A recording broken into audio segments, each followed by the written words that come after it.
Welcome to what might be the most perplexing mystery of modern aviation.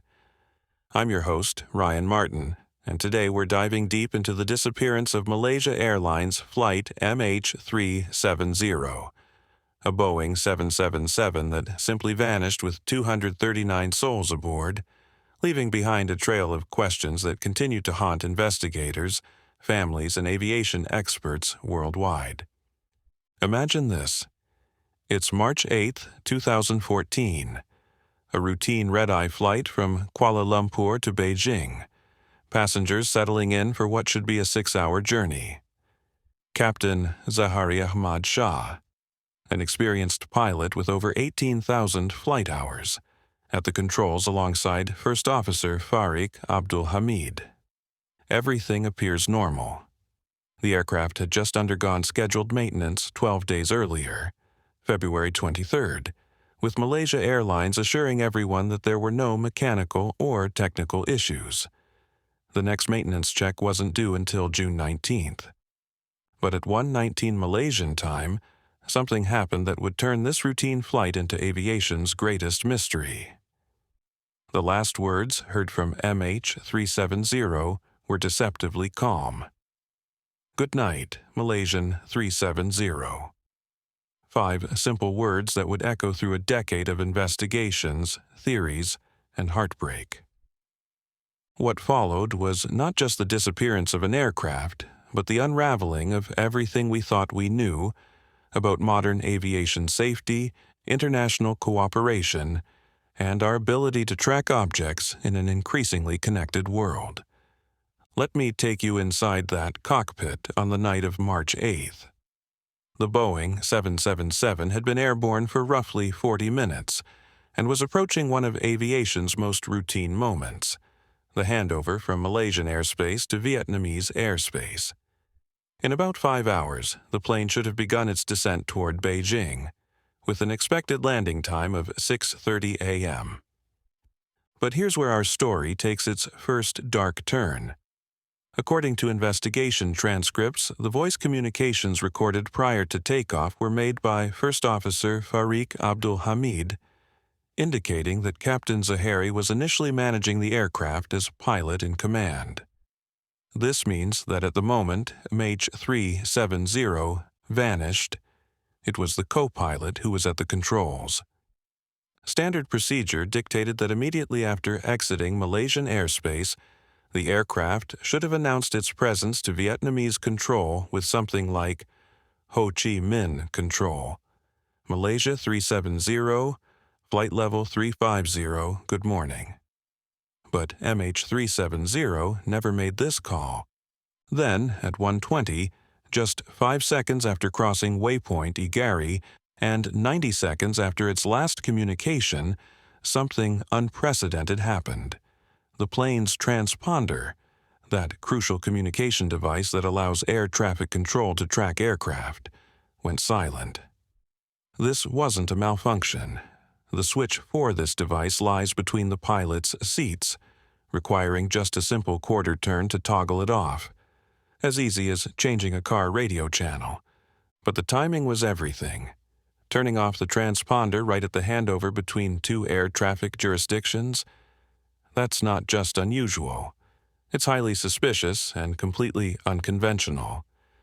Malaysian authorities would later reveal that the aircraft had veered slightly to the right, then executed a sharp U-turn to the left, redirecting west-southwest.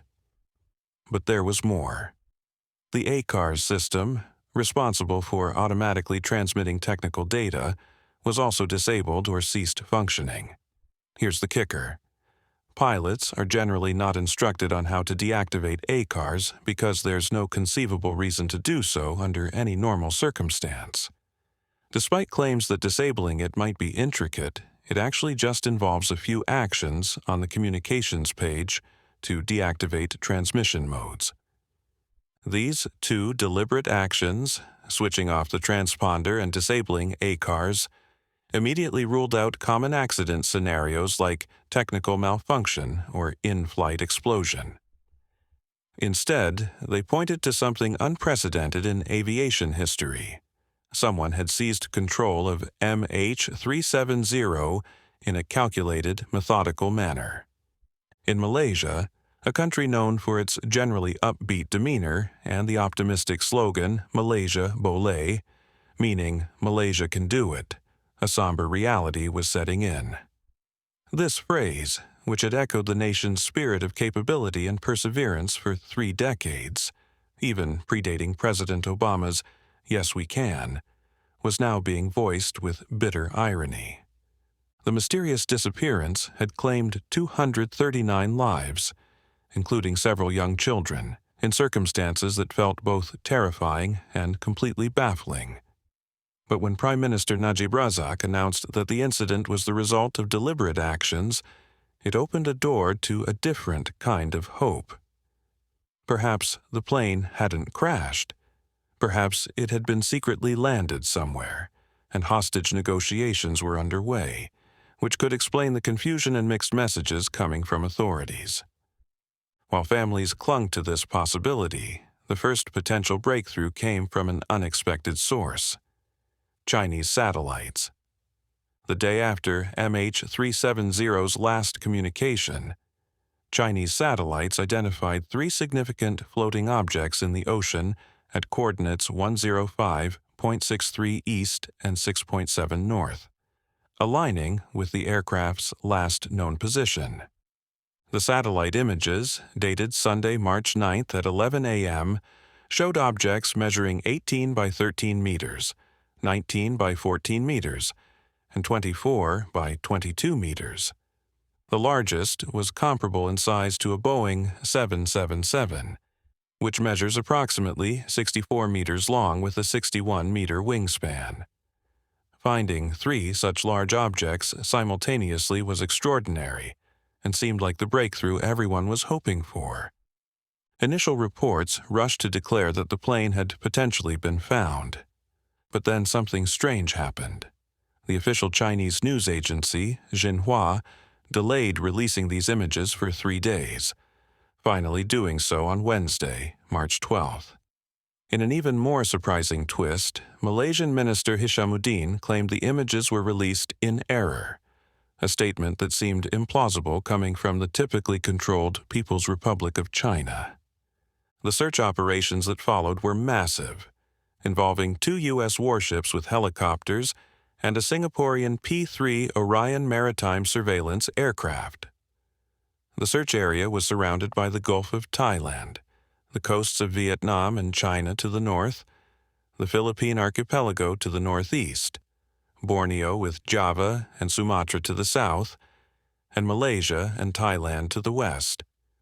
But here's where the story gets frustrating. Just as these satellite images were gaining attention, revelations emerged that the plane might have made an unexpected turn westward.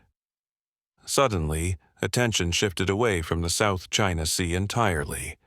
These potentially crucial findings, the satellite images, eyewitness accounts, and Vietnamese Navy reports, simply disappeared from the narrative, downgraded to a growing collection of temporary clues that never found their place in the larger puzzle.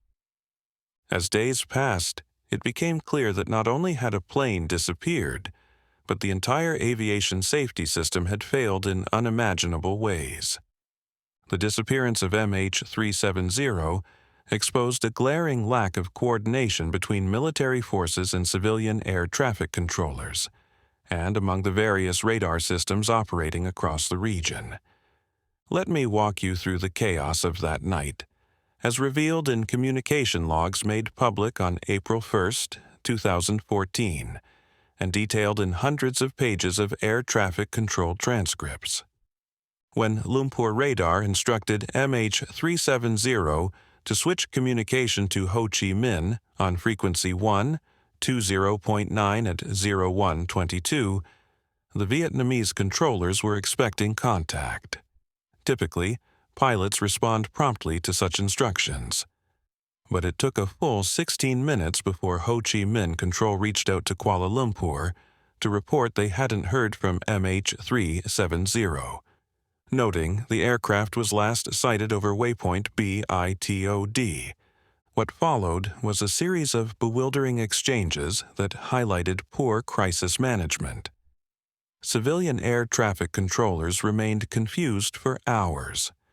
Controllers in Kuala Lumpur and Ho Chi Minh repeatedly questioned each other and various entities, reaching out via different frequencies and even enlisting other aircraft to try making contact with MH370. Between 1:22, when the aircraft deviated from its flight path, and 2:22, when military radar last detected it, there were at least 14 communications among air traffic controllers, airlines, and other aircraft. Despite all these discussions, no one considered the situation critical enough to declare an emergency. The situation became even more surreal when Malaysia Airlines Operations Department reported that MH370 was traveling through Cambodian airspace, claiming they were exchanging signals with the flight. It took 15 minutes for someone to realize that MH370's flight path didn't even go through Cambodian airspace. An hour later, Malaysia Airlines confessed that their information was based on projected tracking data, essentially where the aircraft should be, not where it actually was. The delays were staggering. At 04:25, there was a 44-minute gap before Ho Chi Minh and Kuala Lumpur revisited the aircraft's status. This confusion continued for hours, with air traffic controllers in Malaysia, Vietnam, Cambodia, China, and Singapore randomly probing each other to determine who had the latest information. Astonishingly, no one seemed to grasp the gravity of the crisis unfolding. Now, let's dive into one of the most technical yet crucial aspects of this mystery: what actually happened to MH370's transponder signal. The official narrative suggests someone deliberately turned it off, but the evidence tells a more complex story. The transponder signal, identified as A2157, was lost around 0121 as the aircraft flew past waypoint IGARI. This loss was recorded by radar systems in Malaysia, Vietnam, and Thailand. But here's what's fascinating. Despite losing the transponder signal, MH370 continued to be detected by primary radar after passing waypoint BITOD. The sequence of events, as presented in the official report released a year later, seemed inconsistent with the prevailing narrative. If someone had intentionally turned off the transponder, the aircraft's signal should have disappeared from radar screens instantly. But that's not what happened. According to radar recordings, MH370 flew past waypoint IGARI at 012031. The Mode S symbol dash containing speed-altitude flight data and call sign information disappeared from radar displays at 1:20:36, just 5 seconds past IGARI. But here's the puzzling part. The squawk code, or call sign, Mode C, remained visible for another 37 seconds before it, too, vanished at 01:21:13. This two-stage disappearance raised serious questions about the deliberate shutdown theory. Experienced Boeing. 777 pilots consulted about this scenario found it implausible that the call sign would disappear in stages following a transponder shutdown. Even more intriguing were testimonies given to Malaysian police by air traffic controllers on duty that night. One controller noted that the plane's radar label diminished about 5 miles after IGARI. Another witnessed MH370 pass IGARI at 1:21, remarking that the signal weakened afterward. These reports were inconsistent with a simple transponder shutdown and suggested something far more complex was occurring. This technical mystery matters because it challenges one of the fundamental assumptions about what happened to MH370. If the transponder failed gradually rather than being deliberately turned off, it suggests a very different scenario for what happened in those critical minutes. When facts are few and mysteries grow, human nature fills the gaps with theories. and in the case of MH370, some diverged into spy thriller territory. One of the most persistent theories involved Diego Garcia, the secretive U.S. military base in the Indian Ocean. Since 1987, this base has hosted a space surveillance station equipped with the GEODSS system, technology so advanced it can track objects as small as a basketball from distances between 3,000 and 22,900 miles away from Earth. The logic seemed simple. If this base could spot a basketball in space, surely it could detect a Boeing 777 flying at 35,000 feet. After all, the aircraft was laden with electronics and comparable in size to two blue whales placed end to end. Diego Garcia had evolved from a naval communications station into a naval computer and telecommunications station by 1991, equipped with sophisticated over-the-horizon radar capable of detecting objects across vast distances. Yet there were no reports of sightings from Diego Garcia, nor from other key U.S. military locations like Okinawa, Guam, or Singapore. This apparent lack of response led to wild speculation that MH370 had been covertly rerouted to Diego Garcia, with some suggesting that search vessels might have collected aircraft parts from the base to plant in designated search areas. Supporters pointed to ship tracking data showing the British frigate HMS Echo visiting Diego Garcia en route to Perth. However, this was simply a routine refueling operation typical for military vessels in the region. A more elaborate theory suggested the U.S. military had somehow gained control of MH370, making a technological stop at Diego Garcia where the aircraft was stripped of strategically valuable items before being dispatched to its final fate in the Indian Ocean. This theory gained brief traction when researchers from Curtin University reported detecting a unique underwater signal around 0130 UTC on March 8th. However, subsequent analysis suggested the sound likely originated from the Carlsberg Ridge, a geologically active area between the Horn of Africa and India, consistent with natural phenomena like undersea earthquakes or volcanic eruptions. An unusual Facebook post added intrigue to these theories. On March 8th, the Diego Garcia passenger terminal announced there would be no scheduled flights to or from the base for 72 hours. While such restrictions typically occur during severe weather, which wasn't the case, no official explanation was provided for this decision. Perhaps the most elaborate conspiracy theory came from Jeff Wise, author of The Plane That Wasn't There, and a New York Magazine article titled, "How Crazy Am I to Think I Actually Know Where That Malaysia Airlines Plane Is?" Wise's theory was as audacious as it was detailed. His hypothesis suggested that Russian operatives had hijacked the plane by infiltrating the electronics and electrics bay beneath the cabin floor. Access to this technical area is through a hatch located under the carpeted floor of the first-class section, right by the cockpit door.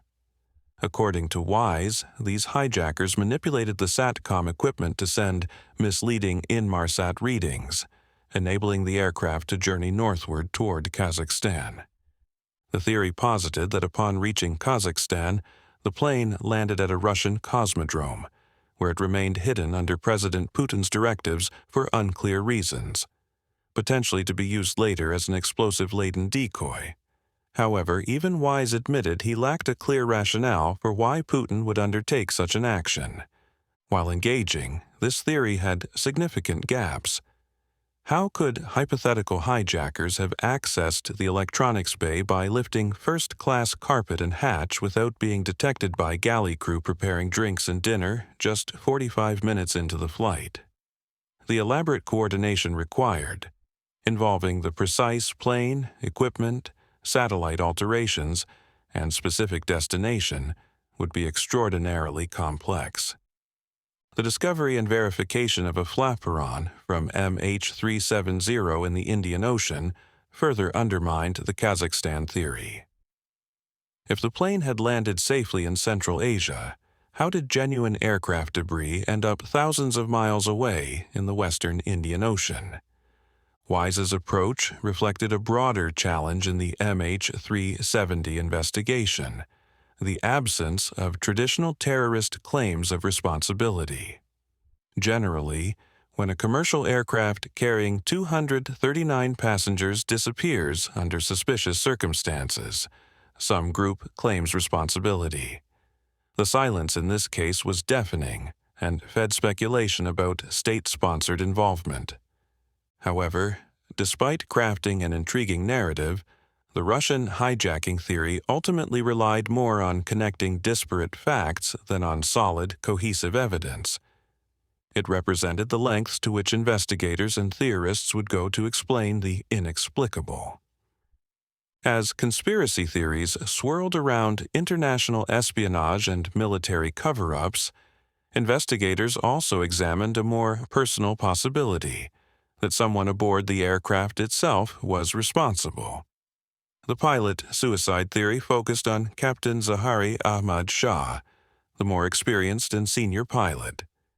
This theory gained momentum following revelations about Zahari's home flight simulator. Unlike simple software used by hobbyists, Zahari's setup was elaborate, comprising multiple computer screens, cockpit control panels, and a yoke.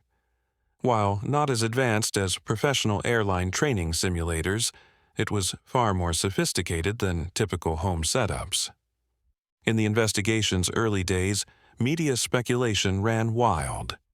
Reports suggested Zahari had downloaded flight plans on his simulator showing routes into remote areas of the Indian Ocean, with possible landing attempts on obscure airstrips.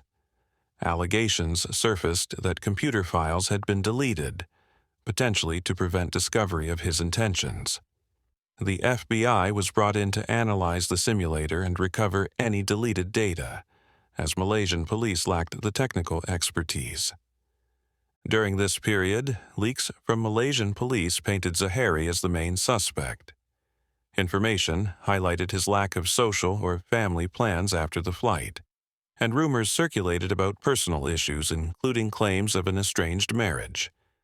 One report suggested his wife and children had left the family home on the day he was scheduled to pilot MH370. Potential motives were speculated, ranging from political grievances linked to the arrest of opposition leader Anwar Ibrahim, whom Zahari supported, to personal distress about marital problems. However, these motives remained questionable.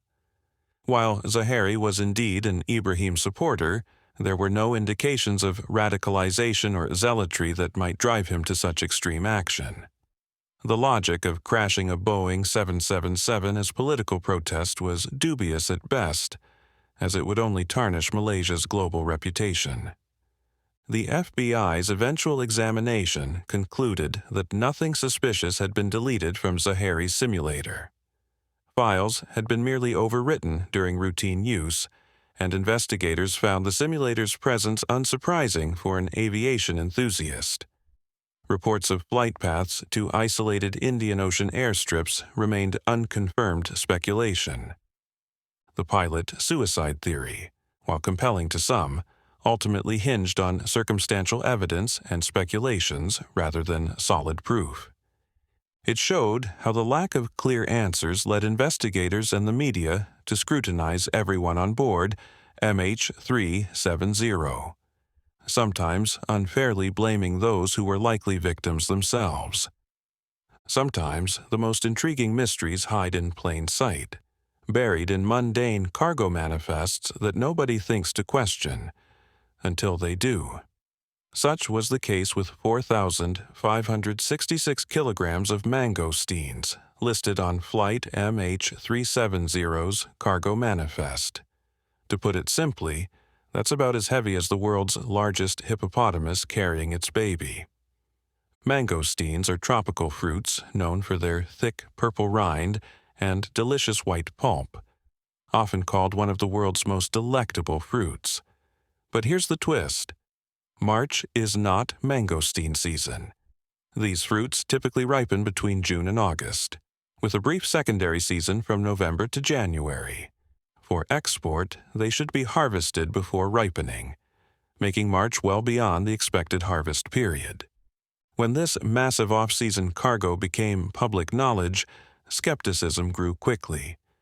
The Federal Agricultural Marketing Authority stated that no mangosteen trees in Johor State, where the fruit reportedly originated, would bear fruit at that time. Local media pointed out another inconsistency. Muar, the town cited on the manifest, lacked substantial mangosteen orchards. Under growing scrutiny, Inspector General of Police Tan Sri Khalid Abu Bakar clarified that the fruit wasn't originally grown in Muar, but was simply packaged there. This raised more questions. If it wasn't local to Muar, what justified sending over 4 tons to this small town, especially if its destination was China? The situation became more puzzling when considering market realities. Due to climate change, mangosteen yields had been dropping as trees struggled with changing weather patterns. FAMA indicated that China's preferences lay with durians over mangosteens, reducing the plausibility of such exportation during off-season times. Moreover, the listed exporting company wasn't on the official registry of approved mangosteen exporters. Importing mangosteens into China requires a detailed 5-page phytosanitary certificate, similar to regulations for durians. Oddly, this essential document was absent from MH370's shipping documents. These inconsistencies made the reported shipment as improbable as heavy rain in a dry spell. Despite these logical gaps, the investigation casually noted 1 year later that mangosteens on MH370 came from both Muar and Sumatra, Indonesia. This contradicted the 2014 consensus among press, law enforcement, and agricultural authorities that the fruit couldn't possibly have come from Muar during that period. The discrepancies didn't end there. Between March 3 and April 17, 2014, Malaysia Airlines allegedly transported about 50 similar cargoes of off-season mangosteens to Beijing. Such repetitive anomalies suggested either routine malpractice in the airline's operations or something more concerning. In December 2015, a press conference at Hong Kong University on illegal trafficking in Asia highlighted Kuala Lumpur International Airport as a notable hub for illicit trade. This revelation prompted speculation that the supposed fresh mangosteens could have been a front for trafficking illegal items like ivory, pangolin scales, or rhino horns, which would explain the manifest documentation irregularities. Years later, the final investigative report again supported the narrative that MH370 was genuinely carrying mangosteens, dismissing seasonal concerns and maintaining that exports continued normally. However, amid conflicting reports and unresolved issues, the tale of the mangosteens remained as mysterious as the broader MH370 puzzle itself.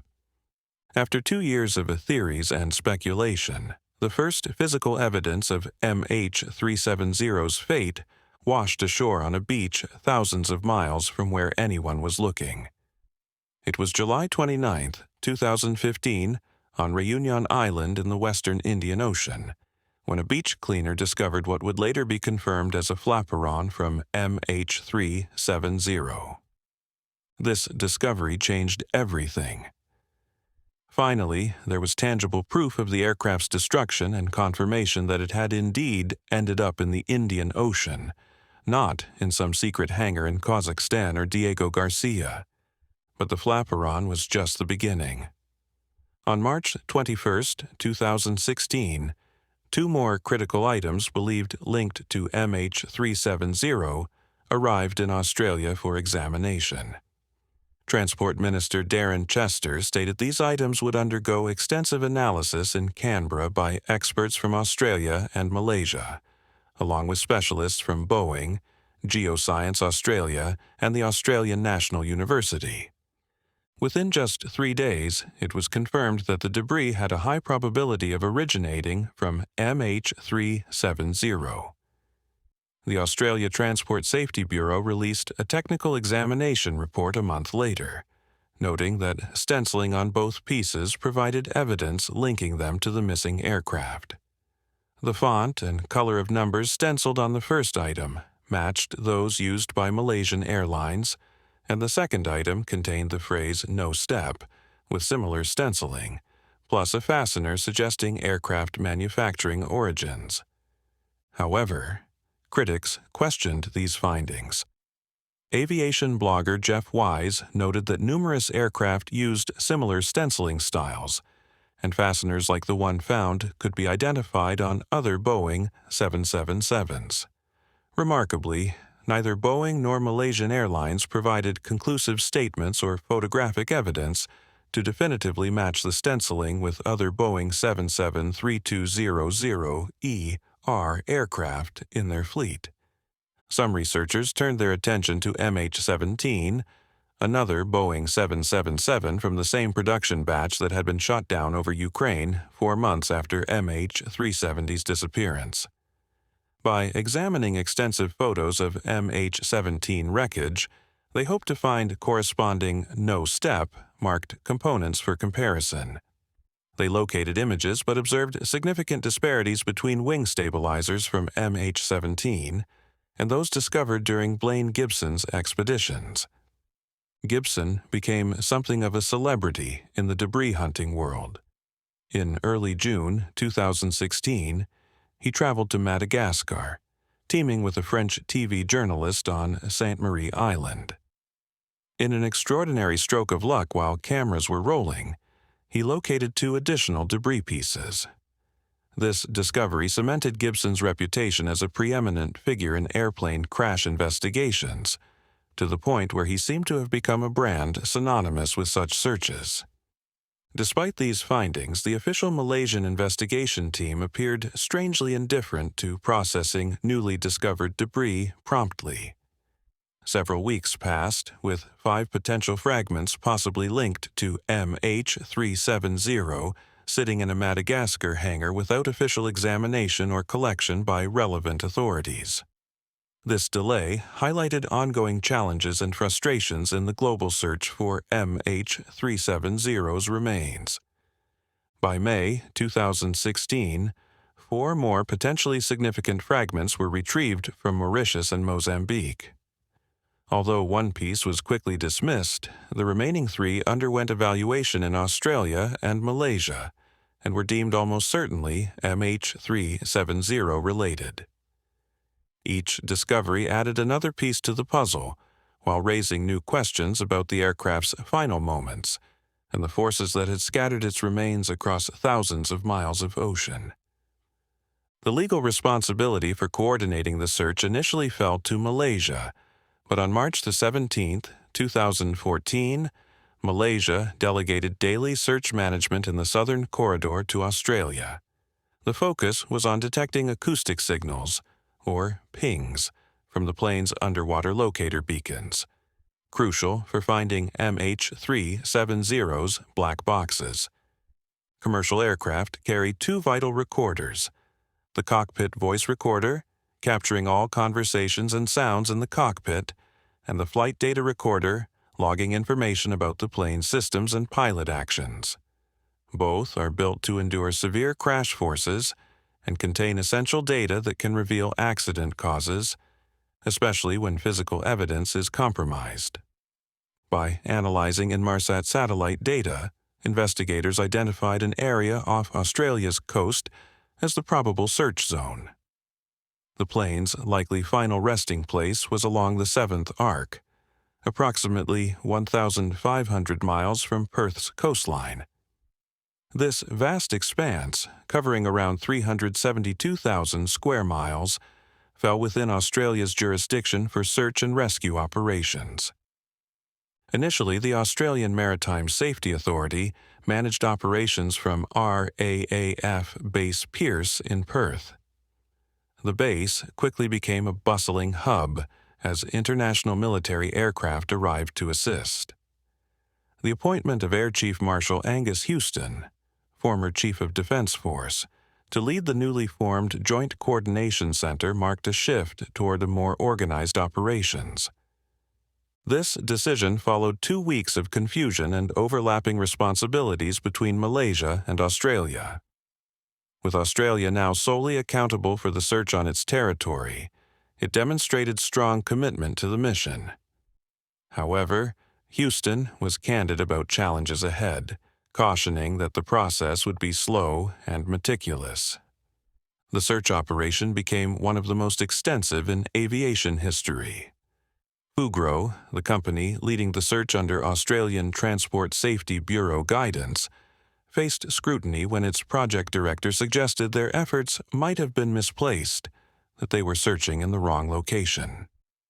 This comment spread globally, prompting Fugro to hastily release a statement emphasizing confidence in their scientifically defined search area.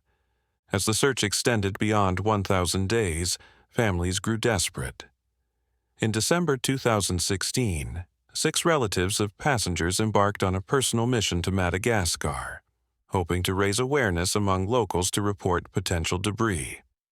While their journey didn't yield new findings, it maintained international focus on the mystery and pressure to resolve the tragedy. The search operation surveyed approximately 274,132 square miles of ocean floor, the largest hydrographical survey ever executed, including high-resolution scans across 46,322 square miles. Despite discovering 4 shipwrecks, no trace of MH370's main wreckage was found.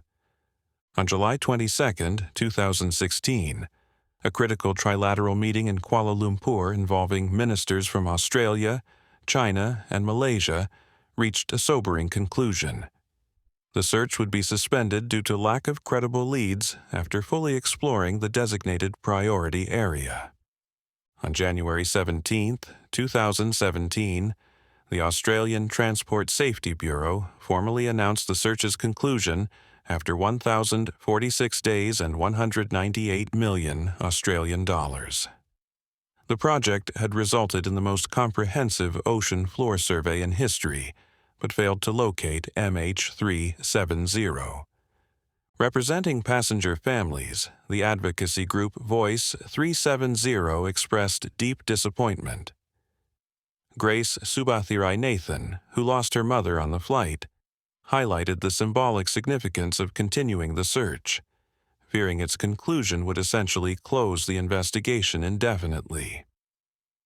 10 months later, the ATSB released its final report, acknowledging the distressing nature of MH370's enduring mystery, inconceivable in an era of advanced aviation technology. The report extended condolences to families while expressing regret at being unable to locate the aircraft or account for the 239 people aboard. Despite years of searching, the report admitted the plane's location remained unknown in the initially specified zone, though investigators claimed they were closer than ever to predicting its potential location. This suggestion contrasted starkly with reality. Areas with higher probabilities of finding the fuselage, amounting to less than 25,000 square kilometers, had yet to be explored. The final report included curious elements and discrepancies. It referenced a last contact point north of Sumatra, presented in problematic slides to families in Beijing in 2014. It mentioned a flight path matching one simulated on Captain Zahari's home flight simulator, despite documented paths being fraught with inaccuracies that undermined their reliability. Regarding debris analysis, the report provided a detailed diagram showing where various discovered pieces matched Boeing aircraft sections. However, many pieces hadn't been confirmed as belonging to MH370 and were found under questionable circumstances.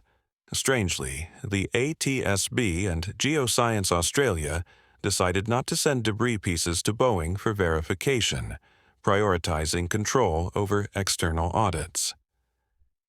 Another puzzling aspect involved French satellite images from March 2014 that re-entered discussions in 2017 as part of calculations for determining new search areas.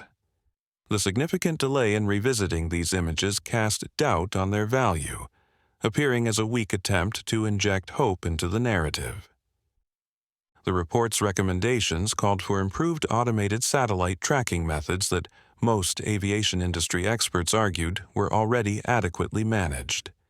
These recommendations echoed those made after Air France 447's disappearance, suggesting black boxes should detach and float to prevent such mysteries. In reviewing the exhaustive but ultimately fruitless search operations, the ATSB report echoed Malaysia Airlines CEO Ahmad Johari Yahya's 2014 admission of having no knowledge or understanding of the reasoning behind this tragic disappearance. Despite extensive and costly efforts, the rationale and manner of the catastrophe remained unresolved. As we reach the end of our journey through the MH370 mystery, we're left with more questions than answers. What started as a routine flight from Kuala Lumpur to Beijing became aviation's greatest enigma, challenging everything we thought we knew about air travel safety, international cooperation, and our ability to track objects in an interconnected world. The deliberate actions that sent MH370 off course, the disabled transponder, the shutdown ACARS system, the calculated turns, point to human intervention. But whose hands were on those controls? What motivated such a devastating act? Why has no group claimed responsibility for the disappearance of 239 innocent people? The theories we've explored, from Russian hijacking to pilot suicide, from military cover-ups to cargo smuggling, reflect humanity's struggle to comprehend the incomprehensible. When facts are scarce, we fill the void with speculation, sometimes veering into territory that says more about our fears and prejudices than about what actually happened that night. The debris scattered across the western Indian Ocean confirms MH370's tragic end, but the main wreckage remains hidden beneath miles of ocean. Those black boxes, with their precious cargo of cockpit conversations and flight data, continue to elude discovery. Without them, we may never know the full truth of what happened in those final hours. Perhaps most troubling is what MH370's disappearance revealed about our aviation systems. Confused air traffic controllers, slow reactions, and no real-time tracking revealed that even with all our technology, we're still vulnerable to the unimaginable. For the families of the 239 people aboard MH370, the mystery continues to be a source of unending pain. Without closure, without knowing exactly what happened to their loved ones, they remain in a limbo that no amount of investigation or speculation can resolve. MH370 didn't just disappear that night in March 2014. It took with it our assumptions about aviation safety, our faith in international cooperation, and our belief that in the modern world, things simply don't vanish without a trace. The mystery endures, a haunting reminder that some questions may never find their answers, and some flights may never reach their destination. But in remembering MH370, we honor not just the 239 lives lost, but our shared commitment to never stop searching for truth, no matter how devious it may be. Until that truth emerges from the depths of the Indian Ocean, the mystery of Malaysia Airlines Flight MH370 remains one of the most profound puzzles of our time. A flight that vanished into thin air and took a piece of our certainty about the world with it. Thank you for joining me on this journey through one of aviation's greatest mysteries. The search for answers continues, and perhaps one day the ocean and the sky will give up its secrets, and the families will finally have the closure they deserve.